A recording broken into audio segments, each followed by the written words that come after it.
अधकमल मध्य संस्थान पूर्ण चैतन्य रूपम निर्व्यक्त बीज भवतां भव दिव्य रूपम चैतन्य पूर्ण सहितां कमले पूर्वम गुरुवै हृदय पूर्वां सत्तम प्रणाम। मैं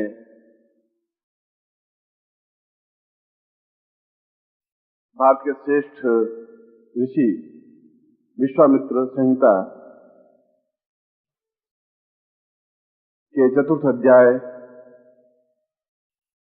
से इस श्लोक का उच्चारण कर रहा हूं। कुल 12 अध्याय में उन्होंने 4 अध्याय पूरे के पूरे गुरुदेव के बारे में ही लिखा है। विश्वामित्र जैसा अद्वितीय ऋषि, विलक्षण ऋषि, जरूर कोई बात होगी कि इस 2 अक्षरों के शब्द में कोई ऐसी चीज जरूर होगी जिसके लिए उसको 4 अध्याय लिखने पड़े, और लिखा, उसके ऊपर कोई दबाव नहीं था। तो श्लोक में यह बताया गया है कि जीवन एक जीर्ण और मृत्यु की ओर अग्रसर होने वाला तत्व है जो निरंतर मृत्यु की ओर ही बढ़ रहा है। आज हम भले कितने गुमान करें, कितने घमंड करें कि मैं यौवनवान हूं, सुंदर हूं, मैं लखपति हूं या जो कुछ हूं, मगर प्रत्येक कदम हमारा मृत्यु की ओर बढ़ रहा है। मैं श्लोक का अर्थ समझा रहा हूं, और इस बात को तो समझना ही पड़ेगा कि मृत्यु इस शरीर को समाप्त कर देती है, और जब समाप्त हो जाएंगे तब जीवन का सार, जीवन का तत्व, हम क्यों पैदा हुए, हमारा उद्देश्य क्या था, हमारा लक्ष्य क्या था, हम किस गति से बढ़ रहे हैं, और क्या हम अपने जीवन को एक रोशनी से भर सकते हैं जो चारों तरफ अंधकार दिखाई दे रहा है। दुख, पीड़ा, चिंता, तकलीफ, कष्ट, समस्याएं, बाधाएं, अड़चने, जब भी सुबह उठते हैं तो शाम तक कम से कम 20 और 40 समस्याओं से जूझना पड़ता है। व्यापार से भी, पैसे से भी, घर से भी, समाज से भी, और खुद से भी। इसलिए न आप विश्राम ले सकते हैं, आप विश्राम नींद दे भी लेते हैं तो आपका दिमाग विश्राम लेता ही नहीं है, वो तनावग्रस्त बना ही रहता है। क्या कोई ऐसा तरीका, कोई ऐसा चिंतन, कोई ऐसा शास्त्र, कोई ऐसा पुराण, कुछ ऐसा है ही नहीं जिससे कि यह मलयुक्त शरीर, मलयुक्त शरीर का मतलब है कि इस शरीर में यदि खोल के देखा जाए तो मल, मूत्र, विष्ठा, थूक, लार, मज्जा के अलावा कुछ है ही नहीं। बाहर से हम चाहे उजले कपड़े पहन लें, बाल से इत्र लगा दें, चाहे परफ्यूम छिड़क दें, पर अगर आप किसी डॉक्टर के यहाँ जब पोस्टमार्टम हो तो शरीर को देखो तो इन 5 चीजों के अलावा कुछ निकलता ही नहीं। खून तो पानी हो जाता है, मांस गलने लग जाता है, पीछे रह जाती विष्ठा और मल और मूत्र, ये समाप्त होते हैं, अंदर पड़े रहते हैं। इनसे ही निर्मित ये शरीर है। क्या यह शरीर उज्जवल बन सकता है? क्योंकि भोजन हम चाहे हलवा खाएं, चाहे कितना ही स्वादिष्ट भोजन करें, वो मल में ही कन्वर्ट होता है। गाय तो घास खाती है तो दूध में कन्वर्ट कर लेती है, हम तो वो भी नहीं कर पाते। भगवान ने एक मशीन ऐसी बनाई है पशुओं की भी कि अगर घास जैसी चीज से भी दूध उत्पन्न हो जाता है। कोई अंदर तो मैकेनिज्म है, और हमारे अंदर मैकेनिज्म ऐसा है ही नहीं। हम तो चाहे घी खा लें, चाहे शक्कर खा लें, चाहे कुछ भी खा लें, वह केवल एक मल और मूत्र और विष्ठा ही बनती है। ऐसा मलयुक्त तो शरीर क्या उज्जवल बन सकता है? विश्वामित्र ने अपने आप से प्रश्न किया है, और दूसरी पंक्ति में उसने प्रश्न किया है कि यदि ऐसा शरीर है और मृत्यु की ओर बढ़ने वाला ही शरीर है, तो फिर इस जीवन का प्रयोजन व्यर्थ है, इस जीवन का उद्देश्य व्यर्थ है, इस जीवन का लक्ष्य व्यर्थ है। अगर तनाव युक्त जीवन है तो उस जीवन का मतलब है ही क्या, मकसद क्या है? फिर जब दुख युक्त शरीर है तो इस शरीर का फिर उपयोग क्या है? ये तो मरते मरते मर जाएंगे, हमारे सैकड़ों पूर्वज मर गए, हम भी मर जाएंगे, आने वाली पीढ़ियां भी मर जाएंगी।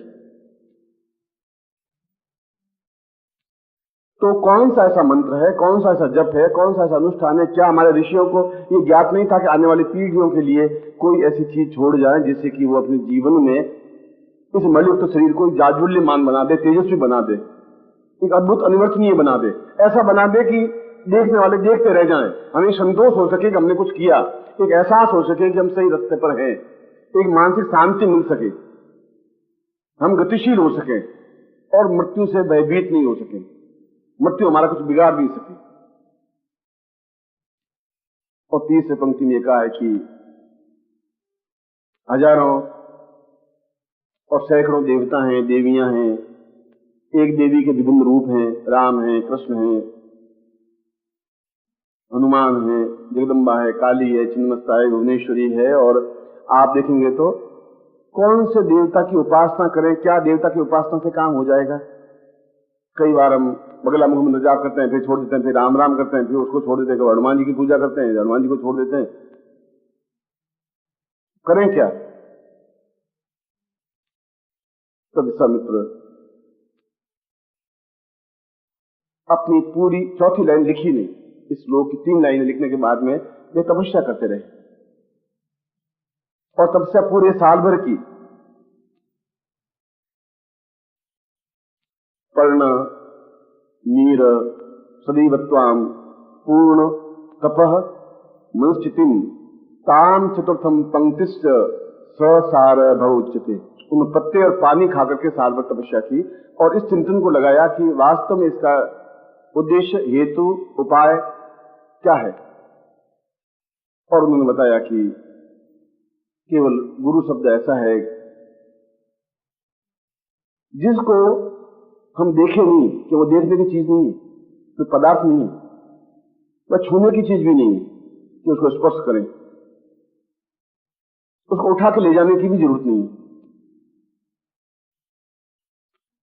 और केवल उद्देश्य है कि यदि व्यक्ति उस शरीर में, जो शरीर मांस, मज्जा, लार, थूक जैसा शरीर है, उसको पूर्ण शुद्धिकरण करके और उसमें जाज्वल्यता, अंदर से प्रकाश फूटेगा बाहर, तो चेहरे पर एक तेजस्विता दिखेगी।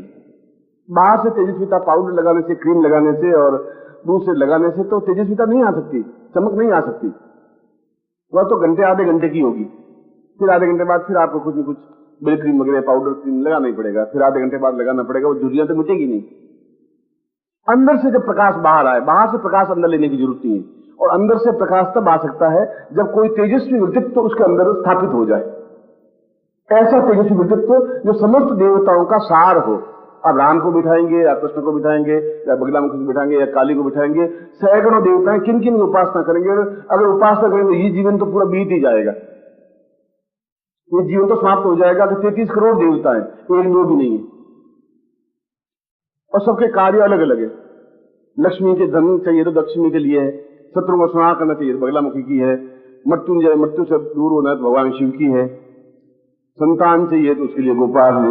अब आप कौन कौन सी साधना करते रहेंगे, 100 लाख किस किस का जपते रहेंगे, और उसके बाद भी अंदर से शरीर तो प्रकाशवान हुए नहीं, तो भौतिक वस्तुओं की इच्छाएं पूरी हुई, तो अंदर से कुछ प्रकाश बाहर फूटे, अंदर से रोशनी फूटे।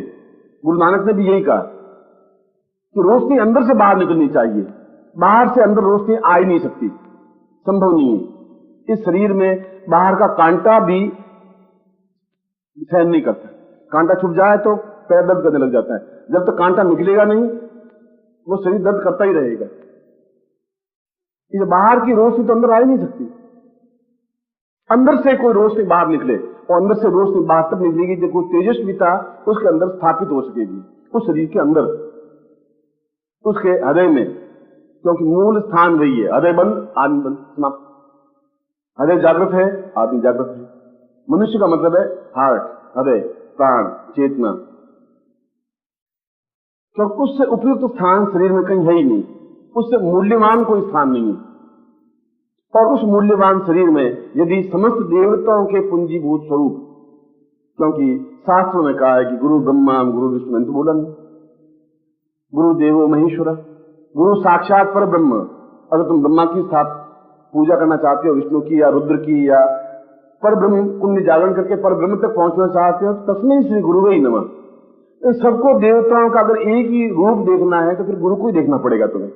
ये चौथी पंक्ति साल भर बाद उसको ज्ञान चेतना मिली, तब उसने इस सारभूत तथ्य को लिखा कि यदि मैं अपने शरीर में उस स्थान पर गुरु को स्थापन कर लेता हूं तो उसके अंदर जितना ज्ञान, जितनी चेतना, जितना वैराग्य, जितनी भक्ति, जितनी पूर्णता, जितनी तपस्या, वह एक साथ मुझे प्राप्त हो जाएगी। अगर मैं किसी शादी कर लेता हूं तो वह लड़की, उस लड़की का यौवन, उसका सुंदर, उसका स्वरूप, उसका सौंदर्य, वो सब एक साथ प्राप्त हो जाएगा। ऐसा नहीं कि लड़की मिल गई सुंदरता आदमी मिल जाएगी, सुंदरता लड़की मिल गई फिर यौवन, ऐसा नहीं हो सकता, वो एक साथ ही मिलेगा।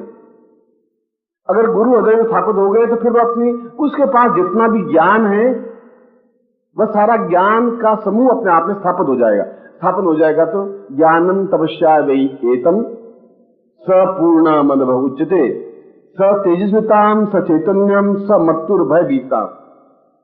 वह तेजस्विता, वह गुरु ऐसा है जो मृत्यु की भीत को, मृत्यु के डर को मिटाने वाला है, क्योंकि वह तेजस्वी है, वह प्रकाशवान है, वह चैतन्य है, वह प्राणवान है और पूरे शरीर को जगमगाने के योग्य है, समस्त देवताओं का पुंजीभूत स्वरूप है। और इसीलिए शास्त्रों में विश्वामित्र ने जब कहा तो दो टूक स्पष्ट शब्दों में कहा कि मैं और कोई देवता की उपासना नहीं करूंगा, मुझे जरूरत है ही नहीं। आज तक तो की और मैं गलती पर था, इसका अगले श्लोक में ये बताएं। पर आज मुझे पहली बार आंख खुल गई है कि मैं फालतू पत्तों को पानी पिला रहा था, और पत्ते तो हजारों हैं, पेड़ में कितने पत्तों को पानी पिलाऊंगा, और उसके बाद पेड़ सूख जाएगा। जड़ में पानी दूं तो पेड़ हरा भरा रहेगा ही। और पहली बार ज्ञान चेतना मुझे पैदा हुई कि यदि मैं गुरु को स्वयं साकार रूप में अपने हृदय में स्थापन कर लूंगा, उनका सारा ज्ञान, उनकी चेतना, उनका प्रकाश और मार्गदर्शन और मृत्यु से परे हटने की क्रिया और शरीर का जाज्वल्यमान तेजस्विता अपने आप में प्राप्त हो ही जाएगी। और उसके बाद में उन्होंने किसी देवता की उपासना नहीं की, और उससे ऊंचा कोई सन्यासी योगी रहा ही नहीं। वशिष्ठ और उस समय के जितने और गर्ग, अत्रि, कणाद, पुलस्त्य थे, वे सभी उनके शिष्य बनने के लिए आतुर थे। जो राम को जिसने शिक्षा दी कि तुम युद्ध करो, जैसे एक मामूली आदमी को, एक दशरथ के छोटे से राजकुमार को एक ऐसा महापुरुष बना दिया जो आज भी हम सैकड़ों मंदिर उसके बना दिए गए। विश्वामित्र में ताकत थी, क्षमता थी, क्योंकि उसके हृदय में वो प्रकाश था, तेजस्विता थी। मैं समझता था कि मैं इसको बहुत ऊंचे पे उठा ले जा सकता हूं, मैं इसको सामान्य आदमी से एक अवतार बना सकता हूं, महापुरुष बना सकता हूं, क्योंकि वह सही अर्थों में गुरु था। और यदि मैं सही अर्थों में गुरु हूं तो मैं आपके हृदय में स्थापित होकर बहुत ऊंचाई पर आपको उठा सकता हूं। ये गारंटी है, चैलेंज है, ये स्पष्टवादिता है। अगर विश्वामित्र कर सकता तो मैं क्यों नहीं कर सकता? तो आकाश से टपका हुआ व्यक्ति तो था नहीं। अगर उसमें गुरुत्व था तो मेरे में गुरुत्व कहां चला गया? यदि वह एक राम को मतलब अवतार बना सकता है तो मैं तो सैकड़ों लोगों को राम बना सकता हूं, हजारों लोगों को राम बना सकता हूं। यदि मुझमें ज्ञान, मेरी चेतना, मेरा प्रकाश, मेरा उज्ज्वलता है, और उज्ज्वलता तो अपने आप चेहरे से, उसकी शब्दों से, उसकी वाणी से अपने आप स्पष्ट हो जाती है। डरपोक कायर आदमी बहुत छुप छुप करके डरता हुआ बोलेगा, मैं तो दो टूक साथ बोल लेता हूं, चाहे पंडितों की भीड़ हो, चाहे शिष्यों की भीड़ हो, चाहे और किसी भीड़ हो। और जो भी कहूंगा वो आंखों देखी कहूंगा नहीं, और पोथी देखी भी नहीं, जो अनुभव किया वो कहूंगा। अगर मेरे हृदय में गुरु मेरे स्थापन है तो मुझे फिर डर है ही नहीं। और तुम्हारे हृदय में अगर गुरु स्थापन है तो फिर अन्य किसी प्रकार की उपासना, चिंता और किसी प्रकार की कोई साधना, ध्यान करने की आवश्यकता है ही नहीं। यहां गुरु अगर कहे तुम लक्ष्य लगाओ तो फिर लगाओ, गुरु कहे कि मंत्र जाप करो फिर करो, उसके मार्गदर्शन में चलना पड़ेगा। फिर आप नहीं रहेंगे, फिर आप अपना हाथ गुरु का हाथ में सौंपना पड़ेगा। दो चीजें एक साथ नहीं चल सकती। या तो आप अपना हाथ सौंप दें कि आप जो चाहें करें, मगर मैं एक अद्वितीय व्यक्तित्व बना दें मुझे, फिर आप अपने मन की चलाते रहें तब गुरु कुछ कर नहीं पाएगा। विश्वाराम ने बिल्कुल अपना घर छोड़ दिया, राजबाग छोड़ दिया, सब कुछ छोड़ दिया और विश्वामित्र के आश्रम में जाके रहे। अब आप जाने, मगर मैं अद्वितीय बनना चाहता हूं, मैं छोटा मोटा राजकुमार नहीं रहना चाहता। और विश्वामित्र उनको वो कार्य सौंपते, राजकुमार को लकड़ियां काट के ला, चूल्हा जला, खाना बना। और पास में दशरथ का बेटा, दशरथ के राज्य में विश्वामित्र खुद रहते थे, उसी जंगल में, वहां से अयोध्या 20-30 किलोमीटर दूर। उनका तुम घर जाओगे नहीं, माँ बाप को याद करोगे नहीं, जो मैं कहूंगा तुम्हें वही आज्ञा देनी है। और 6 महीने तक राम और लक्ष्मण से उसने रोटियां बनवाई। वो देखना चाहता था कि गरूर मिटा के नहीं, घमंड मिटा के नहीं, इस उम्र अभी तो है नहीं, मैं राजकुमार हूं, मैं राज्य में रहता है, और ये छोटा सा तपस्वी, ये साधु, और मैं तो राजकुमार हूं, राजा का बेटा हूं और युवराज हूं, राजगद्दी पर मैं बैठने वाला हूं। वह घमंड उसका मिटाना चाहता, तोड़ना चाहता था। इसलिए वो कार्य जो सबसे छोटे से छोटा कार्य था वो उसको काम सौंपा। गुरु ग्रंथ साहब ने भी कहा है कि किसी सरदार को, किसी को यदि कोई गलती की है तो जूते साफ करने के लिए बाहर बिठाते हैं, चाहे वो कितने मंत्री हो, तो बिठाए बाहर। आज भी उनको तनखैया जो होते हैं उनको बाहर बिठाते हैं, सबसे पहले गुरुद्वारे में जूते साफ रखे, उस नीचे कोई काम नहीं है, जूठे बर्तन बनवाते। राजसूय यज्ञ हुआ तो कृष्ण को पूछा कि सबको काम सौंपा युधिष्ठिर ने, कृष्ण को पूछा कि आपको मैं क्या काम सौंपूं, आप तो अवतार हैं, महापुरुष हैं, अद्वितीय व्यक्तित्व हैं और पूजनीय है, मैं आपको क्या काम सौंपूं? उसने कहा इतना ही, जितने ब्राह्मण हो 10,000 ब्राह्मण, उनकी झूठी थालियां मैं मान दूं, बस उस जगह मुझे बिठा दीजिए, वही मेरा कार्य।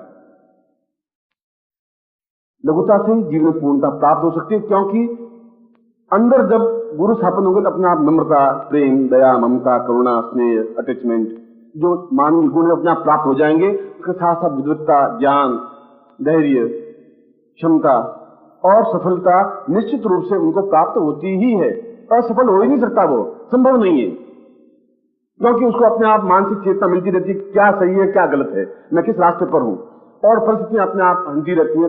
जब सूर्य उगता है तो अपने आप अंधकार छिड़ता रहता है, सूर्य बोलता नहीं भाई अंधकार तुम हटो, अब मैं आ रहा हूं, ऐसा बोलता नहीं, वो तो अंधेरे को हटना ही पड़ेगा।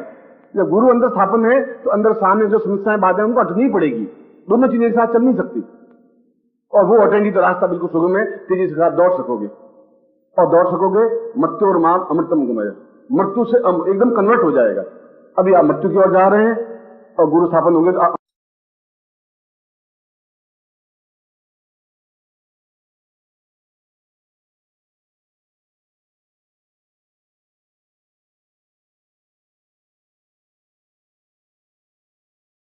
मृत्यु की ओर बढ़ने लगेंगे। और शास्त्र ने कहा कि व्यक्ति को चाहिए कि मृत्यु और माम अमृतम गमय, मैं मृत्यु से अमृत्यु की ओर जाऊं,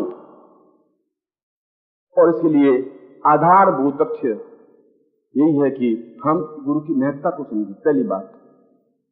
दूसरी बात, गुरु के प्रति पूर्ण श्रद्धा हो, श्रद्धावान लभते ज्ञानम, श्रद्धा नहीं है तो प्राप्त हो नहीं सकता, कुछ भी प्राप्त नहीं हो सकता। तीसरी बात, समर्पण, मैं अपना हाथ आपके हाथ में सौंप दिया।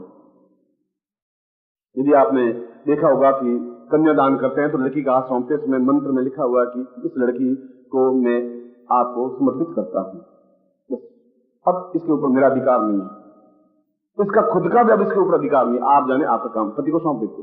लड़की खुद अपने चितिंजुओ में उनसा कठिन था देवा या मैं अपना हाथ आपको हाथ में सौंपती हूं, अब मैं निश्चिंत हूं, आप जो आज्ञा देंगे मैं कर दूंगी। मदी चित्ता मुक्तम चित्तम सदा मदाज्ञा परिपालन, हमेशा मैं आपके आगे का पालन करती रहूंगी, आप जो काम सौंपेंगे तो मैं तो अपने आप को समर्पित कर दिया। और आपको भी फिर उसके बाद में अपने आप को सौंप भी देना पड़ेगा, क्योंकि वह तुम्हें वापस उस पत्थर से पार्श्व बनाने में समय लगेगा, तो उसके लिए जो भी काम सौंपे वह फिर आपको करना ही पड़ेगा। ये कार्य, ये सेवा ही अपने आप में गुरु को अंदर धारण करने की क्रिया है।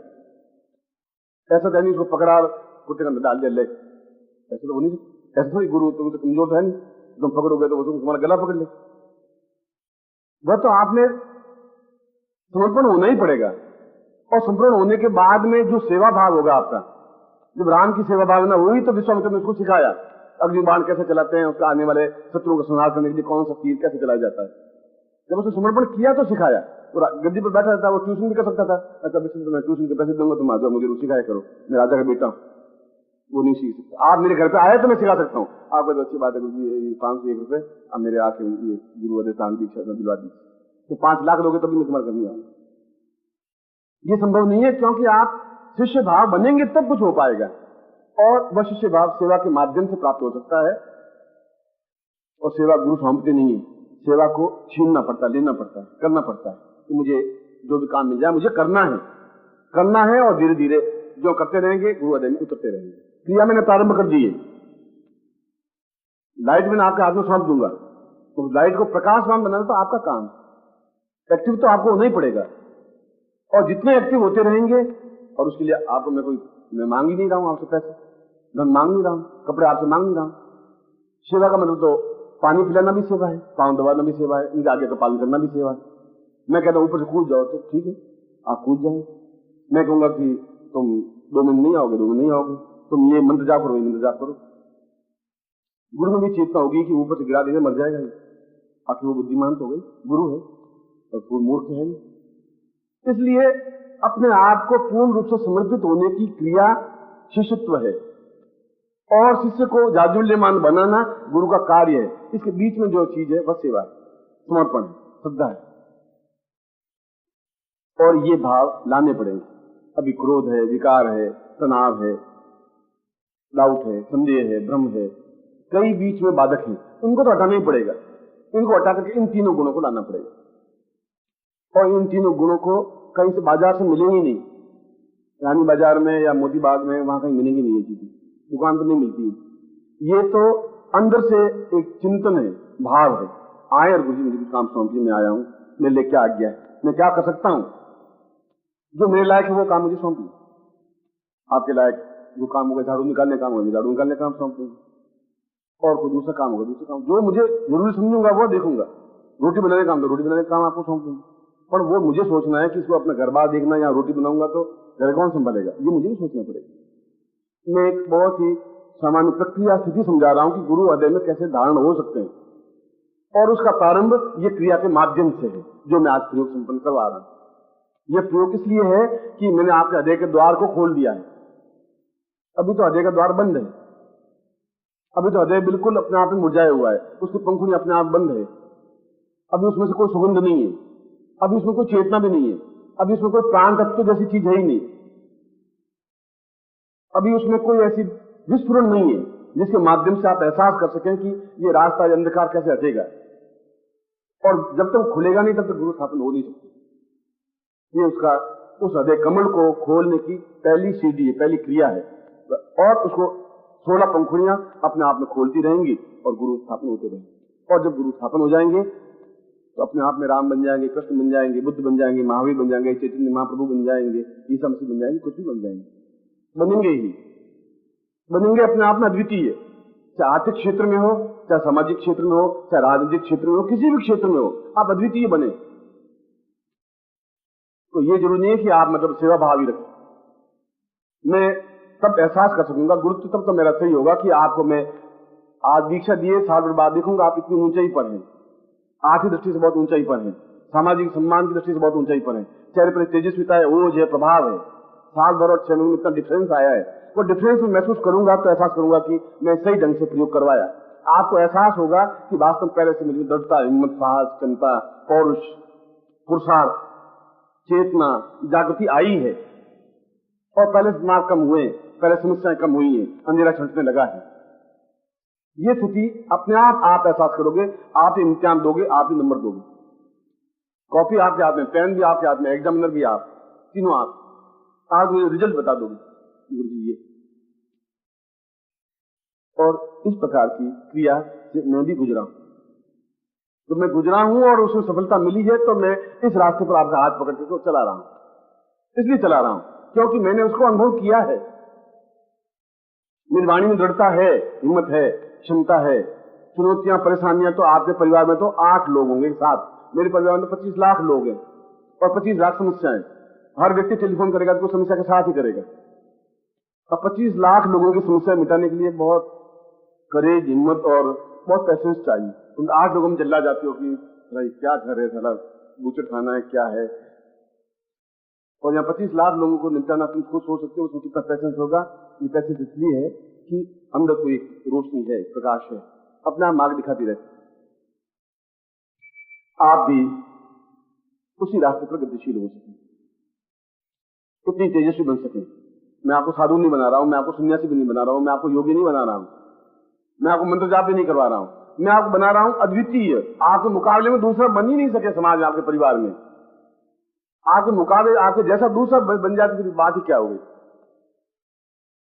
और उसके लिए फिर पहली और अंतिम दोनों सीढ़ी, पूर्णमदः पूर्णमिदं पूर्णात् पूर्णमुदच्यते, शून्य, ये पृथ्वी पूरी गोल है, ब्रह्मांड पूरा गोल है, ये प्राण तत्व पूरे गोल है, हवा अपने आप में गोल है, वह पूर्ण है, उस पूर्ण में, उस शून्य में, उस जीरो में आप 2 जीरो और मिला दें तो जीरो रहेगा, 2-3 जीरो निकाल दें तो जीरो ही रहेगा।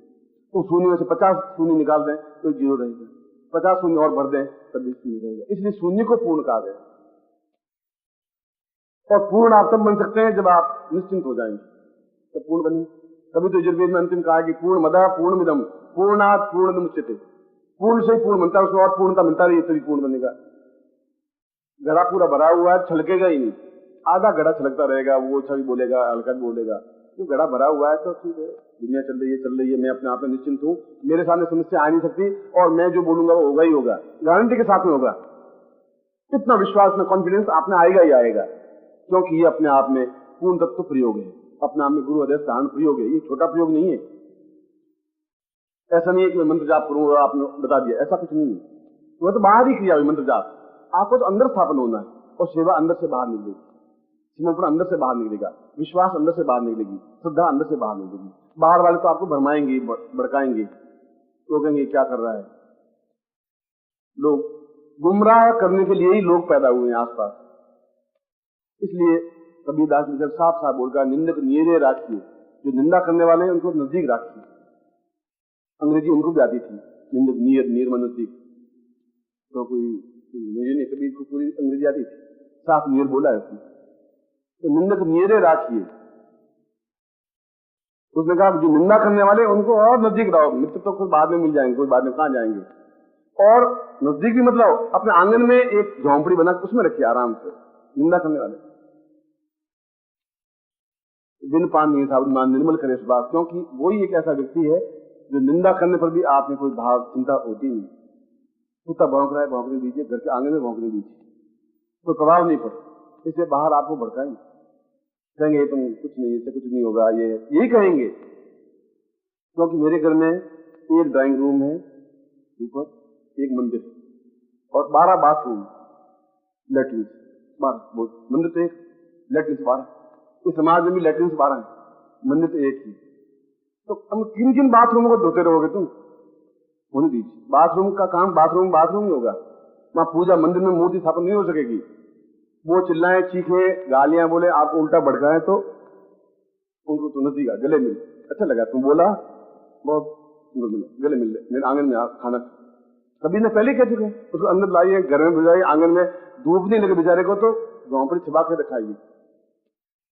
इसलिए वहां ऐसा ही है, वो अपने जैसा आपको बनाने की और क्रिया करेगा ही। अब उसमें से जब निकलोगे, उसमें से बाहर निकलोगे, तब आप में एक पेशेंस आएगा, एक धैर्य आएगा, एक क्षमा आएगी, एक अटैचमेंट आएगा, प्राणों से प्राण जुड़ने की क्रिया होगी, आपके मेरे प्राण मिलेंगे। उसके बाद दूसरों की आलोचना का कोई फर्क पड़ेगा ही नहीं। तो आप तो पहले से ठीक है, तो बाथरूम है, गुरु जी पहले बता दिया बाथरूम तो 12 है, मंदिर एक ड्राइंग रूम बस खत्म, बाकी सारे बाथरूम। तो जहां भी जाओगे ऐसे मिलेंगे और मिलने ही चाहिए। मैं तो कहता हूं कि अभी 100 लोग मिलते थे ऐसे, अब आपको 500 मिले। मैं पहला आशीर्वाद तो ये दे रहा हूं। और उसके बाद उनके बीच में चीज करके निकले और मंदिर तक पहुंच जाए, और उसके बाद भी आपके ऊपर कोई विकार नहीं पैदा हो, मन में तनाव नहीं हो। ठीक है, ये गाले कुत्ता भौंकेगा तो तुम शहद खिला के देखो तो भौंकेगा, फिर गुड़ खिलाओ तो भौंकेगा, डंडा मार दो तो भौंकेगा। तो उसको डंडा मारने की जरूरत है कि तू अपने खाल में रहे, तो ठीक है बोल रहा है मुझे मालूम है, तो अपनी खाल देख, मैं जो कुछ कर रहा हूं मैं अपनी मर्जी से कर रहा हूं। वो चाहे पत्नी भी हो सकती है, पति भी हो सकता है, बेटा भी हो सकता है, माँ बाप भी हो सकते हैं, पड़ोसी भी हो सकते हैं। ये सभी क्या है, आप जजमेंट करें। ड्राइंग रूम है कि मंदिर है, बाथरूम, सहायता की क्या जरूरत है? अगर करें तो गला पकड़ के एक बार सीधा बीच करके बताइए कि आईने थोड़ा ध्यान रखना, बात करते हैं, ऐसा बाथरूम नहीं है, समझ रहे हो? तो दूसरी बात तुम्हारे पास आएगा ही, आएगा तो थोड़ा डरा हुआ है, सहमा हुआ आएगा। हम चाहते भी यही कि सहमा हुई आए, तो मैंने आंखों से आंखें मिला नहीं सकी। मुझे समझ तुमने कहा कि मेरी आंख से आंख मिला सके, जिसमें कोई खड़ा हो जाएगा उसमें सीधी इस नाखून से आंखें चीर देंगे, फिर बाद में देखा जाएगा, जो गुजर देख लेंगे। एक हिम्मत साहस की बात कह रहा हूं, कायर नहीं बना रहा हूं कि आप निंदा सुने शांत रहें।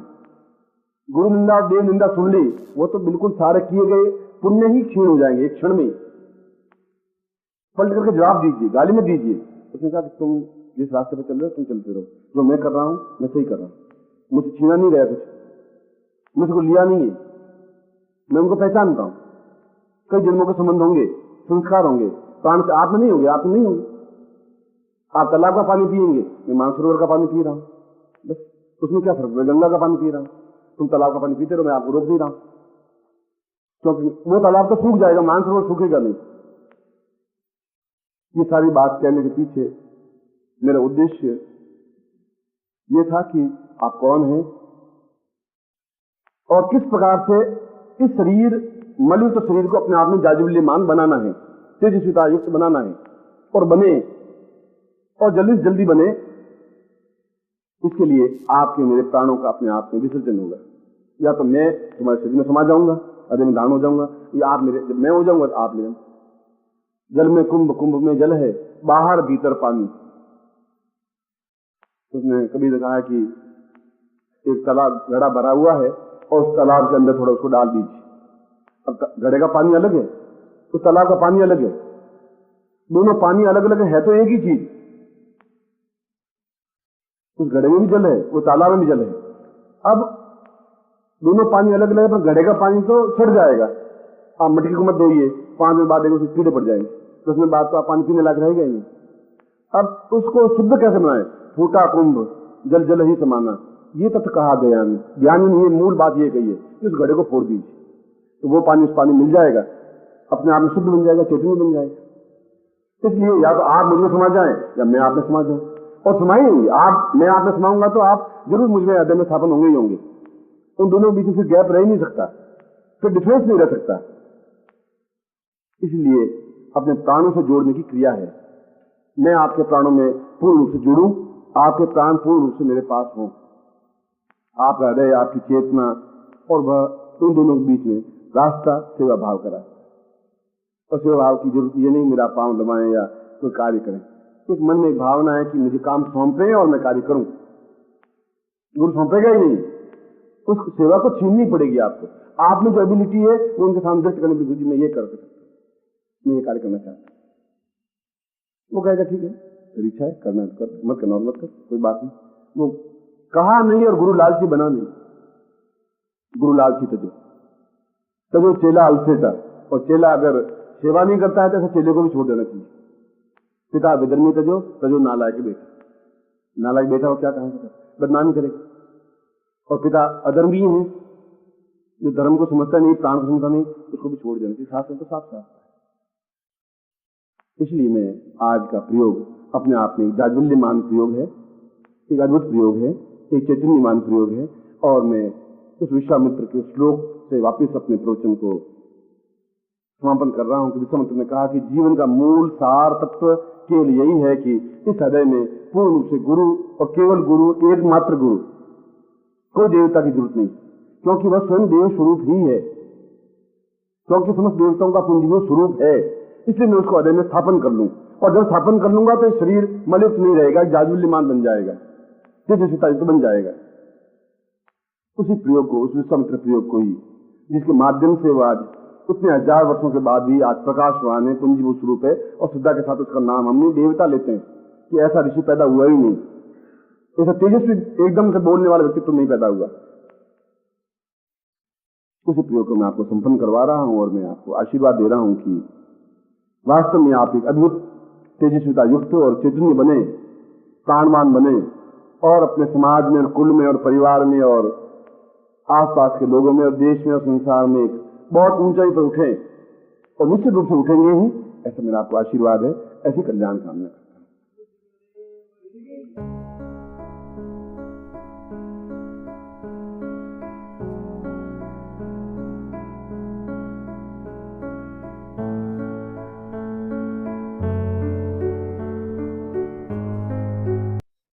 ओम परम तत्वाय नारायणाय गुरुभ्यो नमः।